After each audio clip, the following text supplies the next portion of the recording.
On parle de nos adolescents avec notre psychologue. Il s'appelle Jean-Luc Aubert. Bonjour Jean-Luc. Bonjour. Alors, je vais commencer cette émission par vous citer une phrase de François Truffaut que j'aime beaucoup, qui disait « L'adolescence est une période où un jeune garçon se refuse à croire qu'un jour il sera aussi idiot que son père. » C'est tellement vrai. Voilà. Alors ça marche aussi avec la mère, mais moi je préférais avec le père. Et c'est vrai que c'est le thème de cette émission, somme toute, le moment où cet enfant qui grandit va remettre en cause les repères que nous parents on lui a donnés avec beaucoup d'amour pour aller en chercher d'autres ailleurs.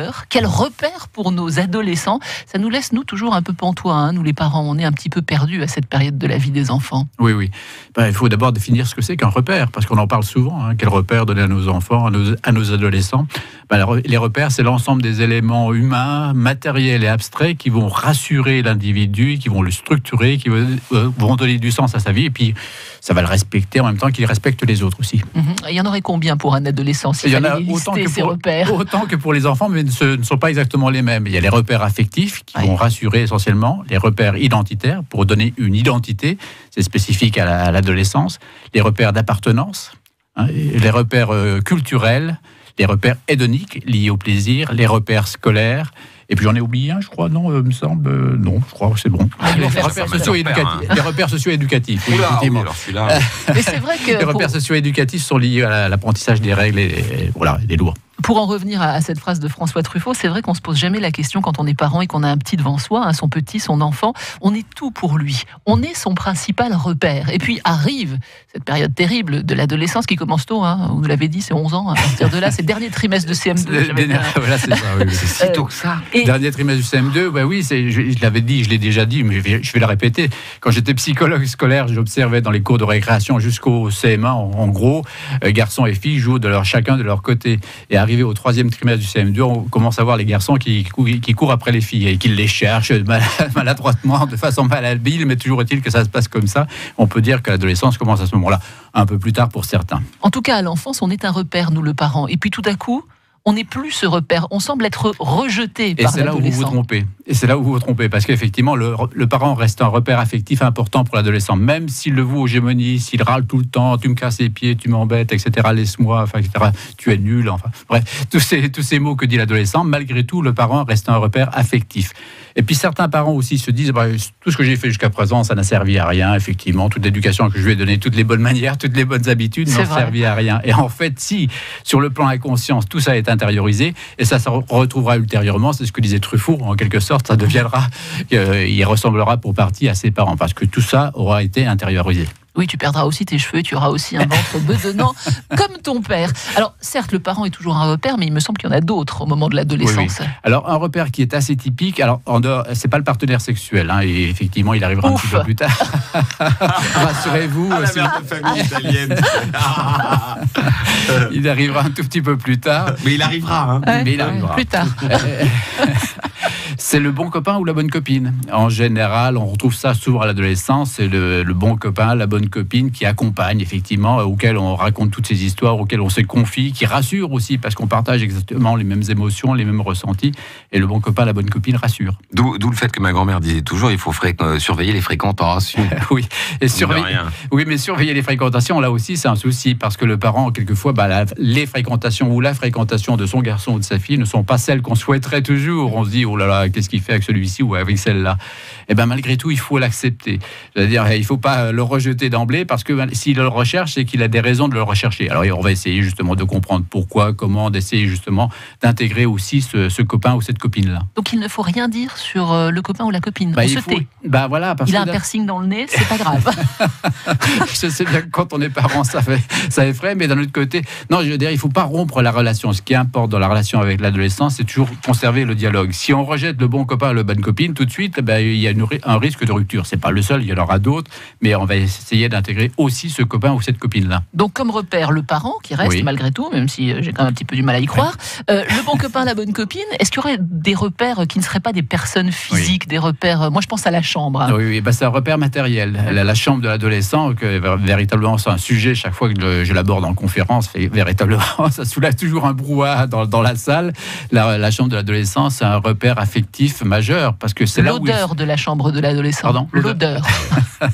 c'est un sujet personnel C'est que un vous sujet, avez. non, je pense que c'est... Oui. C'est partagé. C'est partagé. Oui, bah, effectivement, l'adolescence. Mais il faut savoir que la chambre de l'adolescence, c'est vraiment symbolique de l'adolescence. C'est-à-dire que c'est un lieu transitionnel. C'est entre l'extérieur et l'intérieur. Véritablement, il va sortir de la maison au décours de l'adolescence.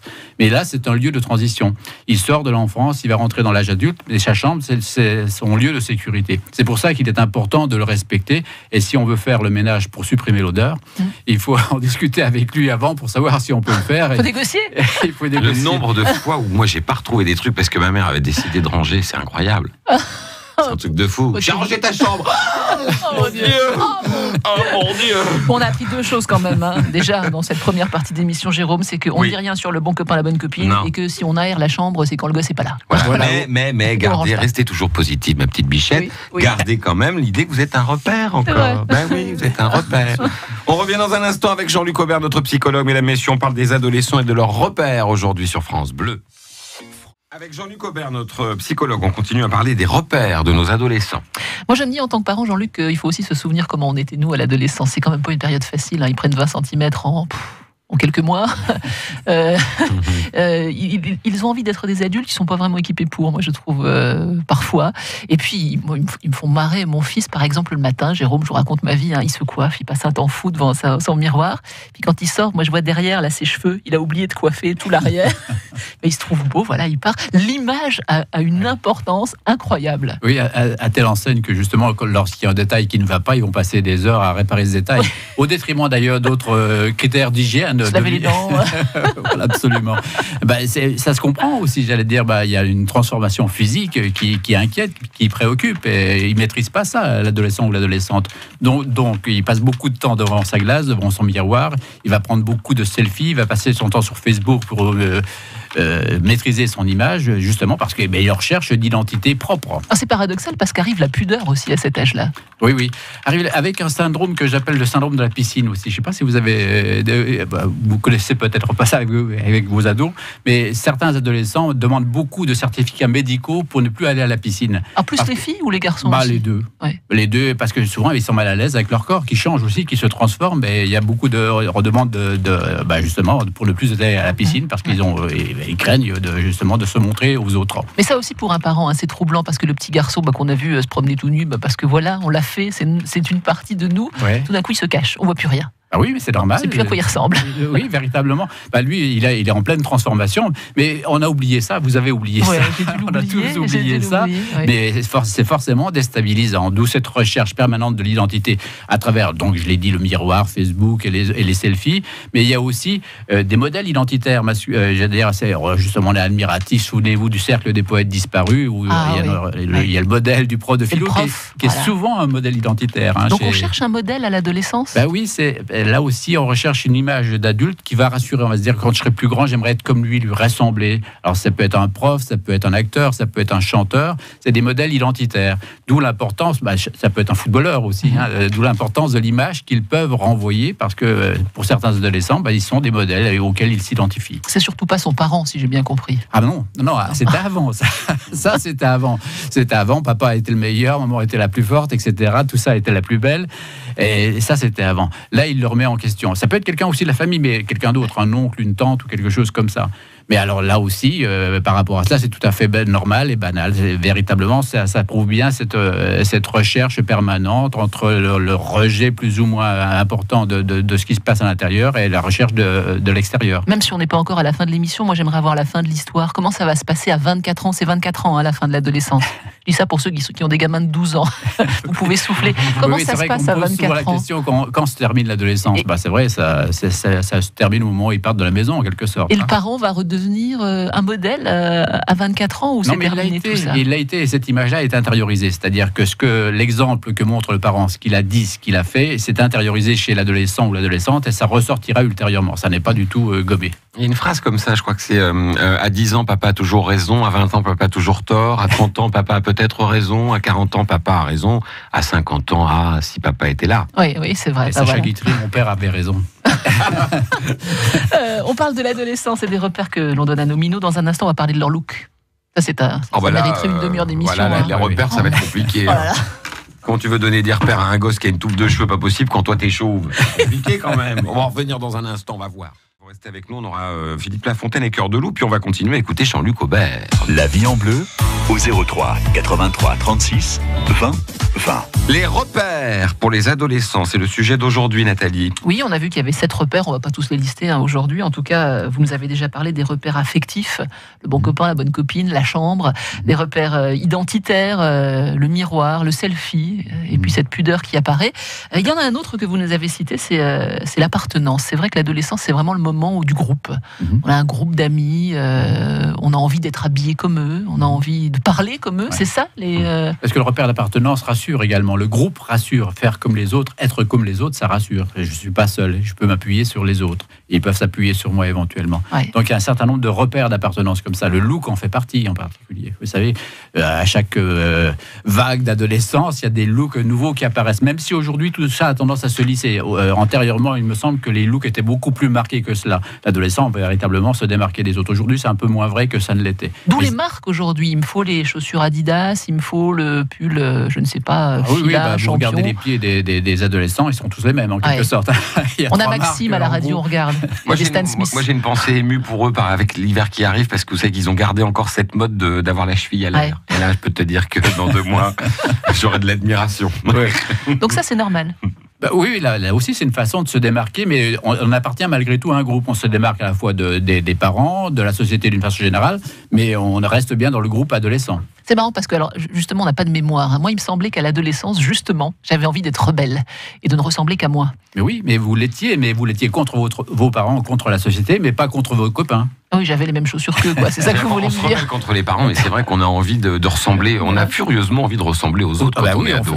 On ne veut pas se faire remarquer non plus. Oui, absolument. Mais d'où l'importance du groupe aussi, le groupe d'appartenance. Alors, il faut distinguer le groupe d'appartenance sain qui se construit avec les autres et au milieu des autres. Je suis content d'appartenir à ce groupe-là avec les autres. Et le groupe d'appartenance malsain qui se construit contre les autres. Et c'est la bande délinquante qu'on peut voir ici et là, à travers les gangs de banlieue et autres. C'est des groupes qui se construisent contre les autres. Là, on dit quelque chose quand même, quand on est parent, et que le groupe ne nous convient pas. S'il est malsain, ça signifie quelque chose. En général, le groupe malsain, c'est la résultante d'un enfant qui n'a pas été acteur dans sa famille, qui n'a pas appartenu au sens sain à sa famille, qui n'a pas appartenu à l'école, souvent, qui a été en rejet, et une double exclusion, et il va appartenir à un groupe quand même, et c'est souvent un groupe malsain, puisqu'il a de compte à rendre à personne, il va se forger contre la société. On voit quand même qu'ils savent faire la différence, par exemple, le langage. Moi, je trouve que mon garçon, il ne me parle pas de la même façon. Il me parle à ses copains. De toute façon, moi, je ne comprendrais pas s'il emploie des wesh, machin comme ça. Ils ont un langage propre. Oui, ils ont un langage propre qui évolue toujours dans le temps. On parlait justement entre deux interventions du mot thune qui est remplacé aujourd'hui par le mot... je crois que c'est love, mais je suis pas sûr. Love ou lovey, on sait pas trop. Comme ils mettent jamais d'accent. Comment ils alors, il faut ça dire que la thune, c'est quand même, pour ceux qui nous écoutent, et certains ne le savent pas, c'est l'argent. D'accord. Voilà, les termes comme ça évoluent toujours. Il y a des codes langagiers. Donc t'as pas un peu de love à me donner? Non, moi jamais. Bon, moi j'en donne jamais. Vous devriez le savoir. Et je crois que ça n'a pas de rapport avec l'amour. Love, non, pas du tout. Je crois que c'est d'origine tzigane. On dirait 3 vieux qui disent. Oui, on est en train de disséquer en ce moment. Je suis désolé, mais c'est un peu le cas malgré tout. Enfin, pour ce qui me concerne en tout cas. Mais c'est comme l'argot à Paris dans les années 50, en fait, c'est la même chose. Oui, mais l'argot, c'est une société contre une autre. Donc là aussi, c'est le groupe d'appartenance des adolescents. Que sur une classe d'âge, d'accord. On réécoute cette émission sur francebleu.fr et puis on peut vous voir en vrai avec votre petite pochette et votre blazer. Chaque fois le point mode, malgré tout, qui est important. On devrait l'appeler Jean-Luc Robert. Sur votre chaîne YouTube qui s'appelle Questions au pluriel de psy et qu'on trouve très facilement. Et vous existez en vrai, vous n'êtes pas un acteur. Voilà, Jean-Luc, vous êtes un vrai psychologue. Merci beaucoup. Merci à vous. Au revoir.